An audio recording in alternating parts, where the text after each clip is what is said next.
Hey guys, this is Paul, and this is another video update for Void Destroyer 2. In this update, we're going to talk about a lot of little things, some dealing with fleets, some dealing with some visual effects and kind of polish and things like that. And I really wanted to do this update maybe even 3 weeks ago. I kind of wasn't in the mood. It's kind of funny. Sometimes you start doing these things, kind of things don't go right, and you just kind of give up. But kind of forced myself to do this update today because I want to work on some kind of major things, a little more controversial things possibly later, and I wanted to do this update before I get to work on the other things because that could delay another video, and it's been like a month or over a month since the last video update. So here we go. So we're in overworld mode, and one of the recent changes is large ships spawning in the overworld. So we're just waiting and waiting, and we're going to see some larger ships spawning. So already we actually see a gunship here spawning. Has some escorts, and now we see quite a larger ship spawning here. It's a destroyer right there, the Victory. There it is. Victory class destroyer. If you notice, it has a corvette escort right there, another corvette. Here's a frigate escort, another frigate escort there. So larger ships are now spawning in the overworld, and they have larger fleets and larger escorts. So this isn't just for the military faction. The civilians, for example, will spawn the large mining ships, the Pluto, and the large transport ships, the Hercules. Pirates will spawn frigates now. Frigates will kind of travel from pirate bases. And the mining faction will spawn the large mining ships that grab asteroids. So this is one of those updates that just a little tiny change, but it should add to sort of the wonderment of the game world. You know, seeing these really large ships traveling about. In fact, let's go into ship mode. Here we see the Victory. It's doing its patrol. It's got some escorts around and things like that. So a little bit of a change, but we're just sort of on our way towards making the overworld mode more and more sort of interesting with larger ships. So right after that update to add larger ship spawning, I did an update to have ships auto-forming fleets, non-player ships auto-forming fleets. So if you notice, this ship a moment ago it had some escorts, but now it's a fleet. It has some Bonnies and Perez Gs in there. If we're gonna get lucky enough for another sort of large fleet spawning, we'll see a bunch of ships pop up, and then we'll see them all join into a fleet. So let's wait and see.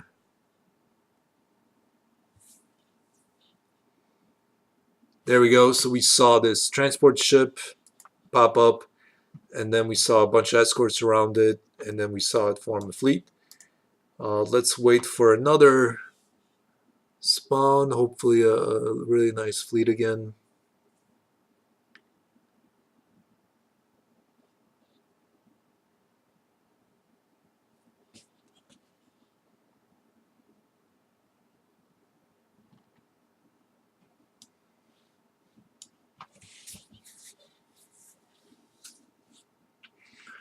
So while we're waiting, I can just keep talking, so we're not just like listening to dead air or whatever. So basically, the cool thing is, there we go, another fleet happened there. But I just want a nice big fleet happening. So the cool thing is about this is non-player ships forming fleets is that it actually, in a way, increases performance in the overworld mode. You know, I increased the number of escorts spawning, so I increased these larger ships, and then I increased the number of escorts. So this actually boosts performance in overworld mode because instead of like having, for example, here we actually have Um, one, two, about 6 ships, but they're all grouped under this one ship. So it's as if there's one ship processor-wise, because the other ships actually don't just kind of sit underneath it grouped.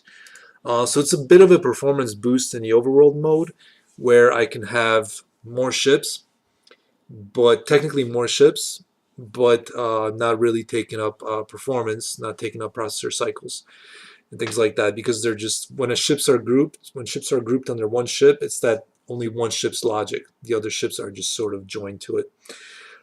So this means that if you're looking for a bigger fight, you might be able to find it now. If you're a pirate or if you're lawful, uh, it won't just be like one-on-one fights. Those fights still exist, but then if you want to fight um, a lot larger of a fight, you can certainly have that as well. So I'm pretty excited about this update. I think it's pretty cool. I think it kind of adds to that sort of feeling of overworld mode, and ship mode kind of enhances everything, where there's fleets happening, not just solitary ships. In fact, there actually might be a little too many fleets happening. Oh, that's all right. Actually, over there we have a small group. So I still want to have small groups. Like this is a group of 3, which is pretty cool. But I also want to have like big fleets, because I don't want just like the game to be small and then the player gets huge and the player can like roll over everything.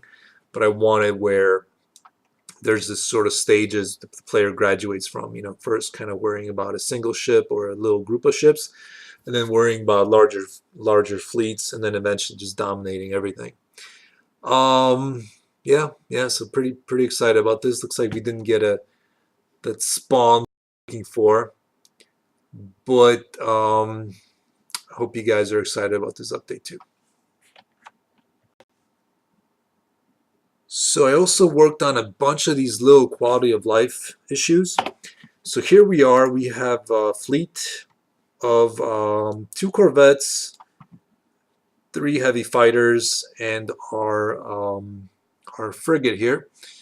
So before this little change, any sort of ship attacking us would push us into ship mode. But now, let's pick a fight with this gunship. Now this gunship, when it gets close to us, it won't push us into ship mode because it's just a gunship. We have corvettes, we have fighters. So we sort of have a choice of either letting auto combat happen, um, or toggling into ship mode, or us like escaping, basically. So let's just wait a moment for this gunship to get close to us. There it goes. So now it's saying, hey, main ship under attack. Another ship is like approaching us, a corvette. We're actually doing combat with this ship. We're going to fight it back and forth. We see a little bit of damage here. Not much damage to us because, again, we're a pretty big fleet. We'll probably just destroy it. But basically, you're no longer like always forced into ship mode, even by a little tiny fly. If a little tiny fly is attacking you, you don't have to worry about it. You can just sort of continue on your way. You can escape, or whatever. Perfectly valid tactic. If enough of these little flies get together enough to form a fleet, you might get pushed into ship mode, but it's not a guarantee. So I think that's a really cool little quality of life fix. So there we go. Now that Corvette joined in, we got pushed into ship mode, and now we actually have to deal with them. So a little tiny quality of life fix. I'm pretty excited about it because when you play the game as you advance, you want to sort of have that feeling of more power. That you're getting more powerful, that you're not really going to be that hassled by your enemies, that sort of a thing. You don't want to get hassled by a fighter later on when you're a big giant corvette or frigate or destroyer. That's just silly. You certainly don't want that. So I'm very excited about this update. Another recent change, more or less recent, has been changing weapons ranges. Here we are in our little fighter. This fighter's range is about 1600. About 1600. So prior to this change, the range of this fighter was about, I would say, I think about 900, around 1,000. But I've significantly increased all the ranges and made them quite significant in terms of upgrades. So, for example, here this fighter's range is about 1600. A Corvette's range would be about twice as big as this one, so potentially around 3,000 to 4,000. And a frigate's range might be around 6,000, 8,000, and we sort of go up from there. So there should be, in some ships, depending on the particular weapons, there could be these really long range weapons compared to the previous values. So what I'm trying to do is I'm trying to have engagements that are at various ranges. So fighters would be this sort of a knife range, like here. Corvettes would be this longer range. Frigates even longer, and then giant ships even longer. So one of the reasons is just for the sort of a fun of this sort of interesting looking space combat. But another reason is to try to prevent these clumps that happen, these sort of clumps of ships smacking into each other. I still have a lot of work to do on that. Um, that's kind of a big issue in my mind that I have to work on. But this is one of the things that needs to be worked on a lot. Balance is one of these things that kind of changes a lot during early access, and this is a pretty big impact on balance. So if you remember, if you were around for a little bit, I made all the fighters quite a lot faster, and I made other ships quite a lot faster. So for example, this ship might have been, its top speed might have been 50, but now it's about 120. Um, so I changed the values quite a lot, and that actually made hitting targets a lot harder. Because projectiles take some time to travel, if a ship is moving very fast, the projectile has like a second to hit it. If the ship is not there a second later, the projectile is going to miss. Of course, we lead our targets. To hit them, but with a ship changing its momentum, even leading a target will often not work. So part of the reason for this increase in range is actually increasing projectile velocity, which thus increases the range of the projectile. So the projectile lasts a second, but moves quite a lot faster than its range is longer, since distance equals life times velocity. So you tweak one value, you kind of increase distance. So in this case, I tended to increase the speed value for fighters and then the life value for larger ships. So I'm pretty excited about this. It made combat a little more dynamic, a little faster. It might actually make it a little last longer. It might make fighters survive a little bit longer too, because if they're faster, then they tend to dodge more. Longer ranges also makes combat last longer because you see ships fighting each other at longer ranges, and that means more misses. So if you're missing a lot, try to get closer. Try to change your velocity to sort of match your target's velocity. If your target is like drifting right, try to match that via the strafe keys, and you should have a little bit more success in combat. Another thing I changed across the board is I basically doubled, and in some cases tripled, quadrupled the afterburner fuel, which makes the afterburner duration much longer. So like small fighters afterburner might have been like a second, which was way too short. but now it's going to be like 3 seconds. Now this is a medium fighter, so let's see what the duration is going to be. I think it's going to be about 5 seconds.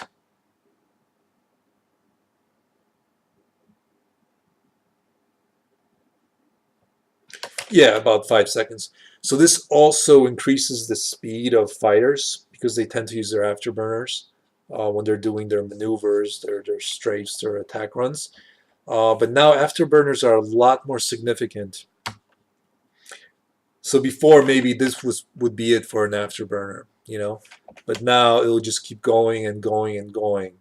So it's a lot more sort of an interesting mechanic. You can sort of think of it a little more strategically instead of holding it for a second, waiting a second, holding it for another second. That system kind of sort of didn't really make a lot of sense. Now it's a little more substantial. You kind of get the feeling of speed of the boost when you hold down the afterburner button. And if you notice, there's this afterburner sort of a blur effect, which you can totally toggle. Ship mode speed effect, you can totally toggle this in the options right here.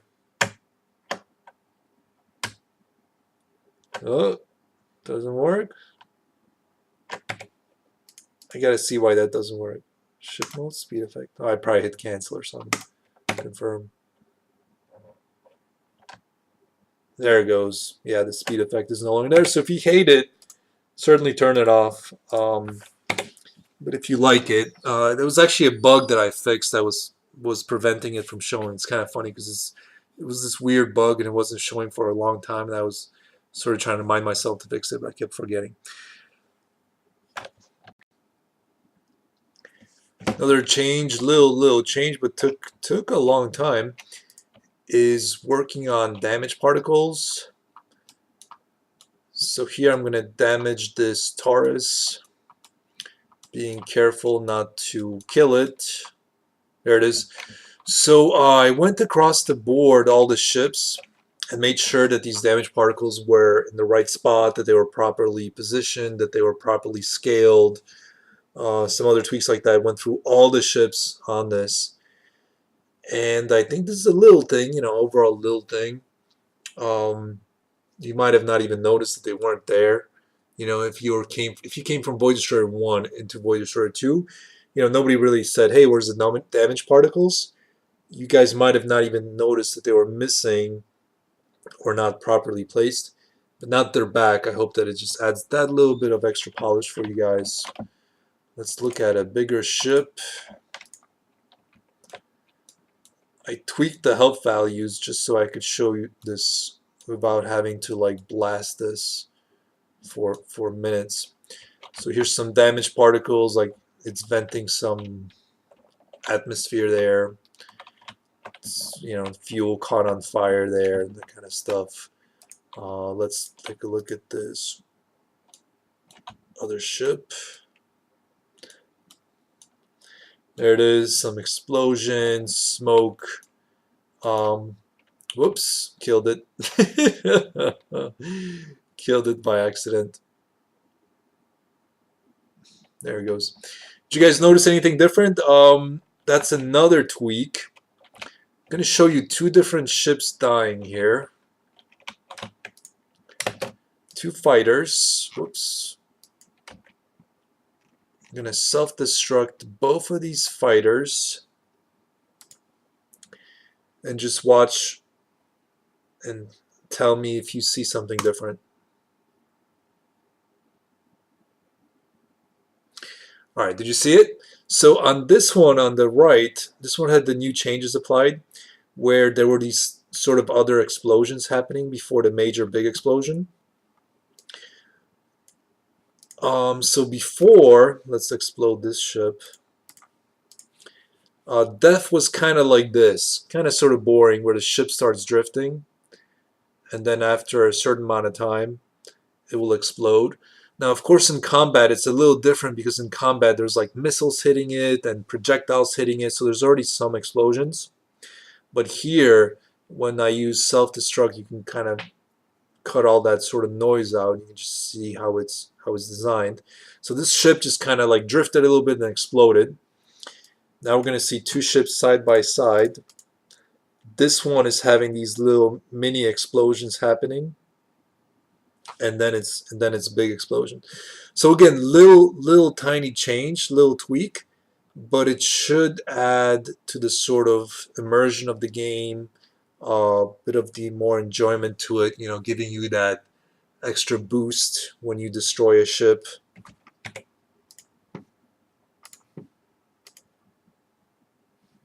Let's just load that up again.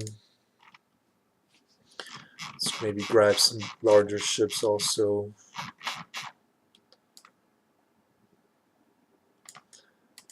Let's grab a Victory. Large ship here, destroyer.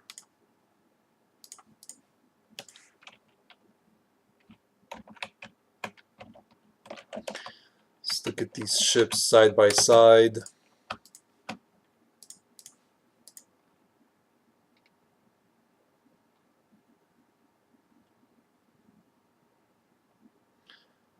This one on the right was a lot more interesting, right?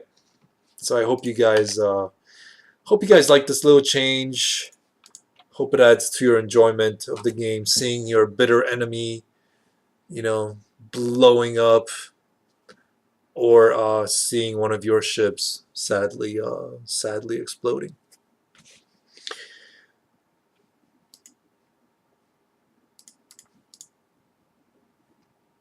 So from little fighters to large ships, a little bit more fun, a little bit more excitement, even in the unfortunate ship death.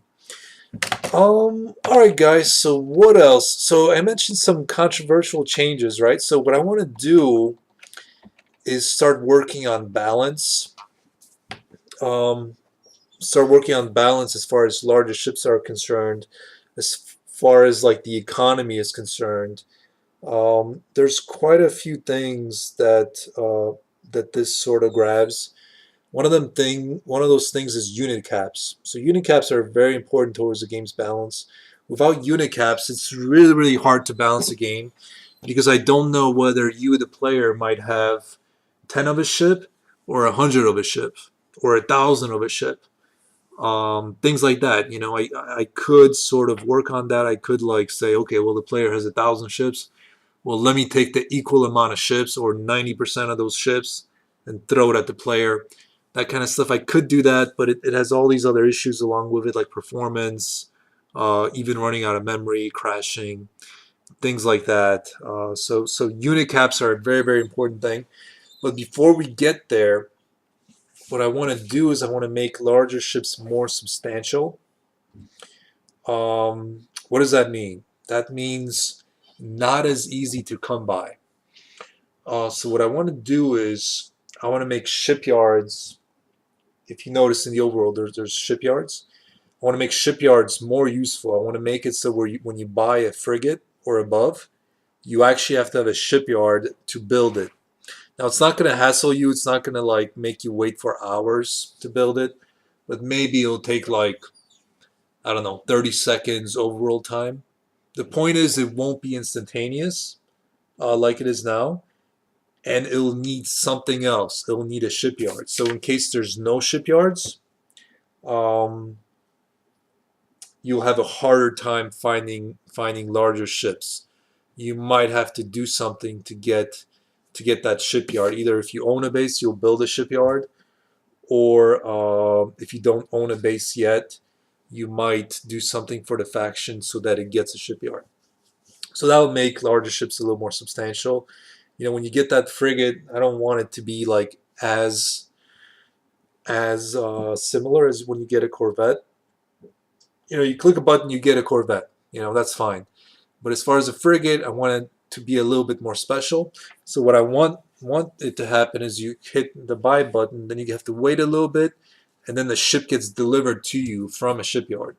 So you might actually have to worry a little bit about providing security or going to the shipyard, taking delivery of the ship, things like that. So some of you really love the aspect of just having tons of ships.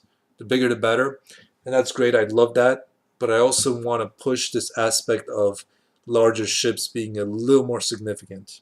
So 100 of a ship makes each ship like 1% of your fleet, but ten of a ship makes each ship 10%, right? So it makes it 10 times more valuable.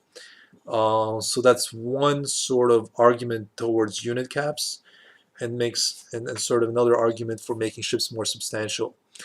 Um, yeah, yeah. So after that, after doing the shipyard changes, I'm gonna work on unit caps. I'm gonna make it so you can't have tons and tons of ships, especially you won't be able to have so many transport and mining ships, so you can like make money making almost irrelevant. I still want to make it so money isn't like really hard to come by. I just want to kind of I just want to kind of make sure that it's not a joke too early, you know. I want it to be where the economy isn't really punishing the player, holding the player back. But I want it to be at a little slower pace because right now, when you get a transport ship, you get another one, you get another one, you get another one. It makes money making just the best way to just get transport ships and mining ships. Nothing else really matters. But what I want to do is I want to limit you maybe to one transport ship until you get a Corvette. Then you might be able to get two transport ships until you get a frigate. Then you can get like four transport ships till you get a destroyer. At that point, maybe six or something like that. When you get your own base, I want to start opening the floodgates where you can have just like a ton of transport ships, like you can now, and sort of like that. So eventually you'll get to the same point. It would just be a little slower, So like I've seen some players play like they just sort of grind, destroy debris mission to get that first transport ship, and then they sort of idle in the overworld mode, and that to me is not a super fun game. That's not really my intention here. Some players like that kind of a game, but I want to sort of discourage that. I don't want to make it where you just like idle and you just sort of wait. That to me is kind of a boring game. I want you a little more active, than that. Um, so I talked about Unicode. So those are some upcoming things I'm working on in the near future. Um, they are a little more controversial, so hopefully we'll get through that.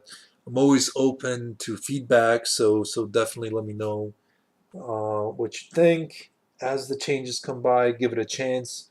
Let me know your thoughts. We'll take it one day at a time, and we'll go from there. So I just remembered another thing about using shipyards for larger ships is that you could hurt a faction badly by taking out their shipyards. You take out their shipyards, they can't build larger ships, and then you whittle down their forces, and then you strike. So that's another cool aspect of making shipyards a little more involved in the process. All right, guys, thank you for listening to me ramble. Thank you for supporting the project. Thank you for the great feedback, the great reviews. Those help quite a lot.